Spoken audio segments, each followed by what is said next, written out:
আসসালামু আলাইকুম সম্মানিত ভিউয়ার্স, স্বাগত জানাচ্ছি আপনাদেরকে ইংরেজি শেখার আরো একটি নতুন পর্বে। আজকের পর্বে আমরা শিখব বাংলা টু ইংরেজি, অর্থাৎ বাংলা বাক্যকে কিভাবে ইংরেজি বাক্যে রূপান্তর করা যায় সে বিষয়ে আমরা বিস্তারিত জানবো ইনশাআল্লাহ। আপনারা দীর্ঘদিন ধরে অনেকেই কত পরিশ্রম করেছেন ইংরেজি ভাষাটি শেখার জন্য। আশা করি অনেকেই অনেক কিছু শিখতে পেরেছেন। আবার যারা নতুন আছেন তারা দুশ্চিন্তা করবেন না, নিয়মিত আমার ভিডিওগুলো দেখতে থাকুন। ইনশাআল্লাহ ইংরেজি নিয়ে আপনার যে ভয় কিংবা ইংরেজি নিয়ে আপনার যে সংকীর্ণতা সব দূর হয়ে যাবে খুব অল্প সময়ের মধ্যে।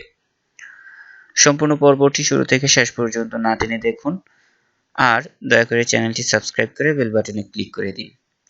আসুন তাহলে আমরা আজকের পর্বটি শুরু করি।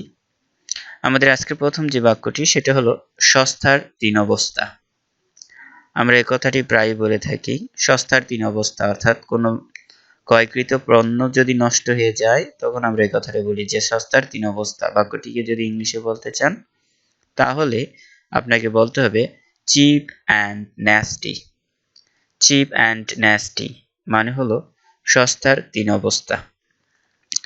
এরপর লেখা আছে স্বাধীনতা যুদ্ধে আমারও অংশ ছিল। এই বাক্যটিকে ইংলিশে আপনি যদি বলতে চান বলতে হবে I also had taken part in freedom fighting. I also had taken a part in freedom fighting মানে হলো স্বাধীনতা যুদ্ধে আমারও অংশ ছিল। এরপর লেখা আছে নদীটি খুবই গভীর। বাক্যটিকে যদি আপনি ইংলিশে বলতে চান বলতে হবে the river is very deep. The river is very deep মানে হলো নদীটি খুবই গভীর। এরপর লেখা আছে তার সঙ্গে আমার সুসম্পর্ক নেই। এই বাক্যটিকে ইংলিশে যদি বলতে চান আপনাকে বলতে হবে I'm not on good terms with him. I'm not on good terms with him মানে হলো তার সঙ্গে আমার সুসম্পর্ক নেই। খুবই সুন্দর একটি বাক্য, মনে রাখার চেষ্টা করবেন I'm not on good terms with him। এরপর মোটের উপর তারা সকলেই সুখী। বাক্যটিকে ইংলিশে বলতে চাইলে আপনাকে বলতে হবে on the whole all of them are happy. On the whole all of them are happy মানে হলো মোটের উপর তারা সকলেই সুখী। এবার আমরা চলে যাচ্ছি পরের বাক্যে। পরের বাক্যটি হলো সে এত দুর্বল যে হাঁটতে পারে না। বাক্যটিকে ইংলিশে যদি বলতে চান আপনাকে বলতে হবে he is so weak that he cannot walk. He is so weak that he cannot walk সে এত দুর্বল যে হাঁটতে পারে না। এবার লেখা আছে বীরভোগ্য বসুন্ধরা। খুব সুন্দর একটি বাক্য, ইংলিশে বলবেন none but the brave deserves the fair. None but the brave deserves the fair মানে হলো বীরভোগ্য বসুন্ধরা।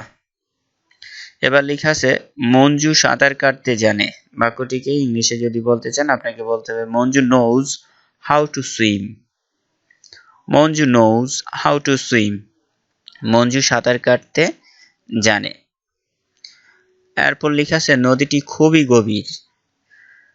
ইংলিশে যদি বলতে চান বলতে হবে the river is very deep. The river is very deep মানে হলো নদীটি খুবই গভীর। এবার চলে যাচ্ছি পরের বাক্যে। পরের বাক্যটি হলো আমি কাজটি দ্রুত সমাধান করেছি। এখানে এই বাংলা বাক্যটিকে আপনি যদি ইংলিশে অনুবাদ করতে চান তাহলে আপনাকে বলতে হবে I finished the work in no time. In no time মানে দ্রুত, মানে সময় লাগেনি এমন বুঝাতে in no time। ফ্রেজটি একটু মনে রাখার চেষ্টা করবেন। in no time মানে খুব অল্প সময়ে।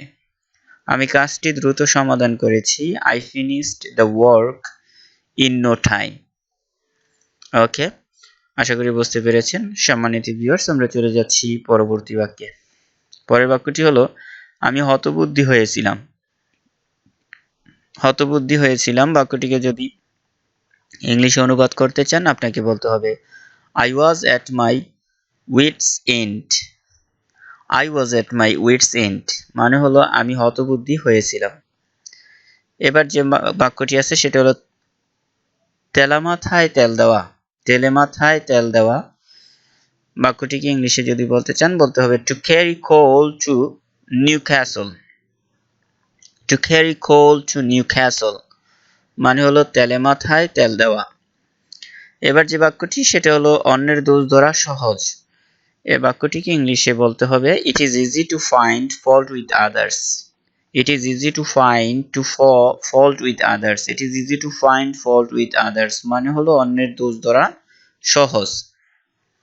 এরপর লেখা আছে আমার মাথা ঘুরছে।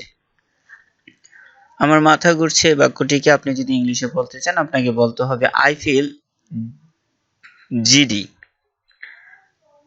I feel giddy. আমার মাথা ঘুরছে। তারপর লেখা আছে আমার তিলমাত্র সময় নেই। মানে আমার সময় নেই, একেবারেই সময় নেই, তিলমাত্র বা বিন্দুমাত্র সময় নেই। আমরা এভাবে বলি না, আমার বিন্দুমাত্র সময় নেই বা তিলমাত্র সময় নেই। এই বাক্যটিকে ইংলিশে আমরা যদি বলতে চাই আমাদের বলতে হবে I cannot spare a moment. I cannot spare a moment মানে হলো আমার তিলমাত্র সময় নেই। এবার যে বাক্যটি সেটা হলো সে নীরবে কাঁদতে লাগলো। বাক্যটিকে ইংলিশে বলতে চাইলে বলবেন he started weeping silently. He started weeping silently মানে হলো সে নীরবে কাঁদতে লাগলো। এখন লেখা আছে তোমার ইংরেজি শেখা উচিত। এই বাক্যটিকে আপনি ইংলিশে বলতে চাইলে আপনাকে বলতে হবে you should learn English. You should learn English মানে হলো তোমার ইংরেজি শেখা উচিত। এখন যদি আপনি বলেন যে তোমার ইংরেজি বলা উচিত তাহলে কি বলবেন? অবশ্যই বলতে হবে you should speak English মানে হলো তোমার ইংরেজি বলা উচিত। এভাবে একটু ভিন্ন ভিন্ন বাক্য তৈরি করে যদি আপনি প্র্যাকটিস করেন ইনশাআল্লাহ অতি অল্প সময়ে আপনি হাজার হাজার বাক্য তৈরি করতে পারবেন। চলে যাচ্ছি পরের বাক্যে। পরের বাক্যটি হলো তোমার পরীক্ষায় অংশগ্রহণ করা উচিত। You should take part in exam মানে হলো তোমার পরীক্ষায় অংশগ্রহণ করা উচিত। You should take part in exam। এবার লেখা আছে তোমার গভীরভাবে চিন্তা করা উচিত। You should think deeply মানে হলো তোমার গভীরভাবে চিন্তা করা উচিত। You should think deeply তোমার গভীরভাবে চিন্তা করা উচিত। এখন লেখা আছে আমাদের পুষ্টিকর খাবার খাওয়া উচিত। We should eat nutritious food. We should eat nutritious food মানে হলো আমাদের পুষ্টিকর খাবার খাওয়া উচিত। ধন্যবাদ সবাইকে সম্পূর্ণ পর্বটি শুরু থেকে শেষ পর্যন্ত দেখার জন্য। সম্মানিত ভিউয়ার্স, আশা করি আজকের পর্বটি আপনাদের খুবই ভালো লেগেছে। যদি ভালো লাগে সর্বপ্রথম ভিডিওটিতে এক লাইক দিবেন, কমেন্ট করে জানাবেন কেমন হচ্ছে কিংবা কি ধরনের ভিডিও সামনে চান। ইনশাআল্লাহ দেখা হবে পরবর্তী পর্বে। সে পর্যন্ত সবাই ভালো থাকুন, সুস্থ থাকুন। আল্লাহ হাফেজ।